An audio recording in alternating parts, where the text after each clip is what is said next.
Ecology is the study of connections. It's all about how living things interact with each other and, just as importantly, with their non-living surroundings. It's the science that tries to map out the intricate relationships that literally weave the fabric of life together. You see, ecologists look at these connections at different scales, kind of like zooming in and out with a camera. You can start with a single organism, then zoom out to see a whole population of them. Zoom out again, you get a community of different species, and you can keep going all the way out to entire biomes. Now, to really nail the fundamentals, we're going to focus on those first two crucial steps, the individual and the population.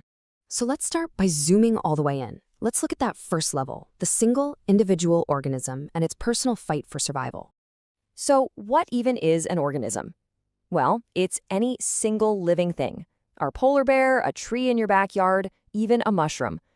But the absolute key here is its ability to adapt. It has to be able to play by the rules of the environment where it lives. And what are those rules? Well, a lot of them are set by what scientists call abiotic factors, which is really just a fancy way of saying the non-living parts of the world. We're talking about things like temperature, how much water is available, sunlight, the type of soil. These are the basic, fundamental challenges every single living thing has to figure out how to overcome. So, how does our polar bear deal with these challenges? Adaptation. That's the name of the game. Its dense, waxy fur isn't just a fashion statement, it is a piece of high-tech survival gear. It's perfectly engineered to keep it warm and dry in one of the harshest places on Earth. It's an absolutely perfect solution to a really extreme problem. Okay, so a single bear is a survival machine. But here's the thing. Individuals almost never exist in a vacuum. And that brings us up to our next level, the population. And this is the big question, right? One survivor is one thing, but the story gets way, way more complex when you have a whole group of them. Suddenly, the rules of the game start to shift. And that group is what ecologists call a population. Now, it's not just some random bunch of animals. It's a specific group of the same species in the same area that can all breed with each other. Think about it like this. They're all players on the same team, in the same stadium, playing by the exact same set of rules.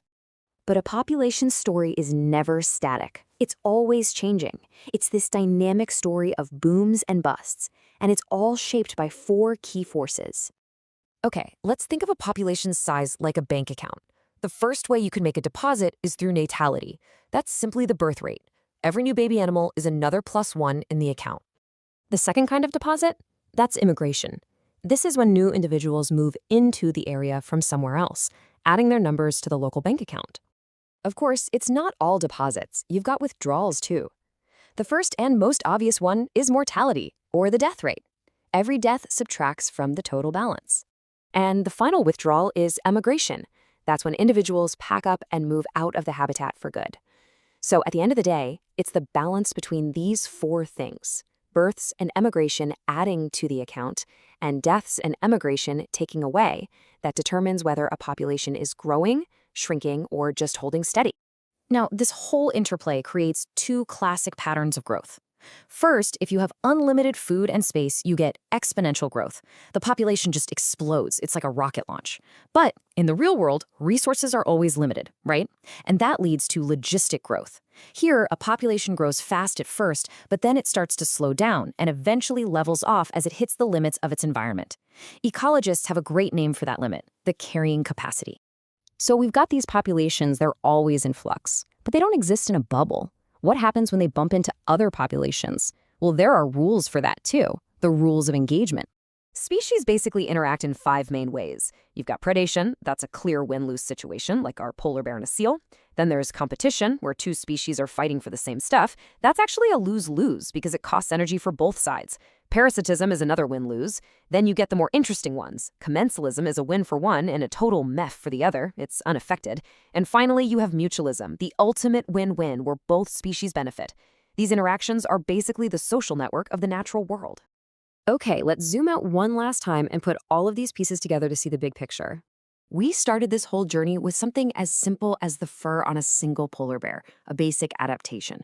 But now we can see how that one individual is part of a larger population, a population that's constantly changing because of births and deaths. And that population, in turn, interacts with other populations in this complex dance of competition and cooperation.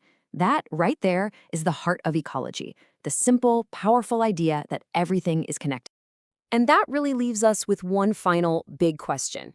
We've seen how these rules of adaptation, population dynamics, and interaction create a delicate balance in nature.